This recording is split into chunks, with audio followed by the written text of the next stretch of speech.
నెల ఆంధ్రప్రదేశ్ రాజకీయాల్లో కీలక మలుపులు తీసుకొస్తుందా అంటే అవుననే సమాధానమే వినిపిస్తుంది. ఈసారి బడ్జెట్ సమావేశాలు మాత్రం సాధారణంగా ఉండబోవు అనే సంకేతాలు ఇప్పటికే స్పష్టంగా కనిపిస్తున్నాయి. ఇప్పటి వరకు అసెంబ్లీ సమావేశాలు అంటే వారం 10 రోజులు, గరిష్టంగా 2 వారాలకే ముగిసేవి. కానీ ఈసారి మాత్రం ప్రభుత్వం తీసుకున్న నిర్ణయం రాజకీయ వర్గాల్లో హాట్ టాపిక్ గా మారింది. ఫిబ్రవరి 12 నుంచి మార్చి 12 వరకు ఏకంగా నెల రోజుల పాటు బడ్జెట్ సమావేశాలు నిర్వహించబోతున్నారట. ఇంత సుదీర్ఘంగా అసెంబ్లీని నడపడం వెనుక కేవలం బడ్జెట్ చర్చలేనా కారణం, లేదా దీని వెనుక ఇంకేదైనా బలమైన వ్యూహం ఉందా? Let's watch this story.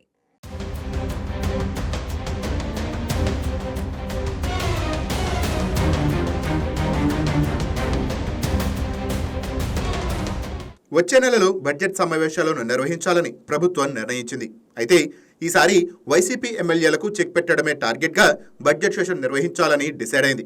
అసలు విషయం ఏంటంటే వైసీపీ ఎమ్మెల్యేలు చాలా కాలంగా అసెంబ్లీ సమావేశాలకు దూరంగా ఉంటున్నారు. ప్రతిపక్షంగా ప్రజా సమస్యలపై గళం విప్పాల్సిన బాధ్యత ఉన్నా సభను బహిష్కరించడమే రాజకీయ ఆయుధంగా మార్చుకున్నారు.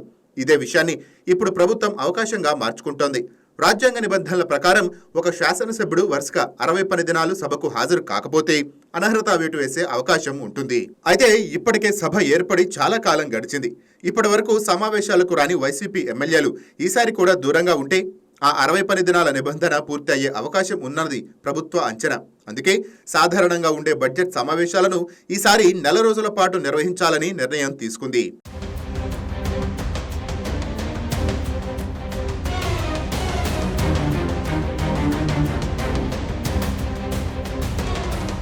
అయితే ఇక్కడే మరో ట్విస్ట్ ఉంది. వైసీపీ ఎమ్మెల్యేలు కూడా ఈ నిబంధనపై అవగాహనతోనే ఉన్నారు. అందుకే ఒక్కరోజు సభకు వచ్చి సంతకం చేసి వెళ్లిపోతే సరిపోతుంది అన్న లెక్కలతో ఉన్నారనే టాక్ రాజకీయ వర్గాల్లో వినిపిస్తోంది. సాంకేతికంగా అది సాధ్యమే, కానీ ఇక్కడే ప్రభుత్వం నైతికత అనే అంశాన్ని తెరపైకి తీసుకువస్తోంది.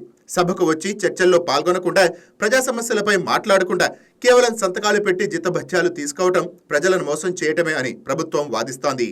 ఇది ప్రజాస్వామ్యానికి, రాజ్యాంగ స్ఫూర్తికి విరుద్ధమని స్పష్టంగా చెప్తోంది. ఈ వ్యవహారంపై ఇప్పటికే ఎథిక్స్ కమిటీ రంగంలోకి దిగింది. వైసీపీ ఎమ్మెల్యేల పరివర్తనపై విచారణ జరుగుతోంది. కమిటీ నివేదికలు చర్యలకు సిఫార్సు చేస్తే అసెంబ్లీ తుది నిర్ణయం తీసుకునే అవకాశమూ ఉంది. అంతేకాదు సభ నియమావళిని, రాజ్యాంగాన్ని గౌరవించిన వారిపై ఈసారి స్పీకర్ కఠినంగా వ్యవహరించనున్నారన్న సంకేతాలు కూడా వినవస్తున్నాయి. అంటే కేవలం టెక్నికల్ గా తప్పించుకోవటం ఈసారి అంత ఈజీగా ఉండకపోవచ్చునన్న మాట.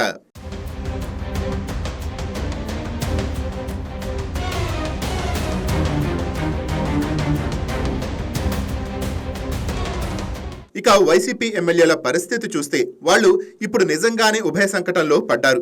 ఒకవైపు పార్టీ అధినేత ఆదేశాలు, మరోవైపు ఎమ్మెల్యే పదవి నిలబెట్టుకోవాల్సిన అవసరం. సభకు వెళ్తే పార్టీ లైన్కు విరుద్ధంగా వ్యవహరించినట్టు అవుతుంది. సభకు వెళ్లకపోతే చట్టపరమైన సమస్యలు, అనర్హత ముప్పు ఎదురవుతుంది. ఇదే సమయంలో ప్రజల్లో కూడా అసెంబ్లీకి రాని ఎమ్మెల్యేలపై వ్యతిరేకత పెరుగుతోంది.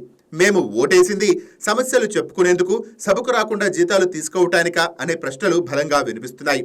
మొత్తానికి ఫిబ్రవరి 12 నుంచి ప్రారంభం కానున్న ఈ బడ్జెట్ సమావేశాలు కేవలం ఆర్థిక లెక్కలకే పరిమితం కావు. ఇవి వైసీపీ ఎమ్మెల్యేల భవిష్యత్తును నిర్ణయించే సమావేశాలుగా ఏపీ రాజకీయాల్లో కీలక మార్పులకు వేదికగా మారే అవకాశం ఉందని రాజకీయ విశ్లేషకులు అంటున్నారు.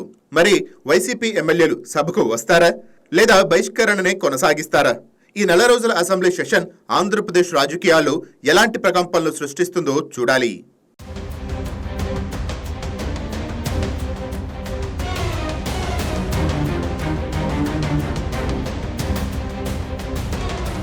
Please subscribe to YK TV Network. Please subscribe to YK TV. Please watch YK News.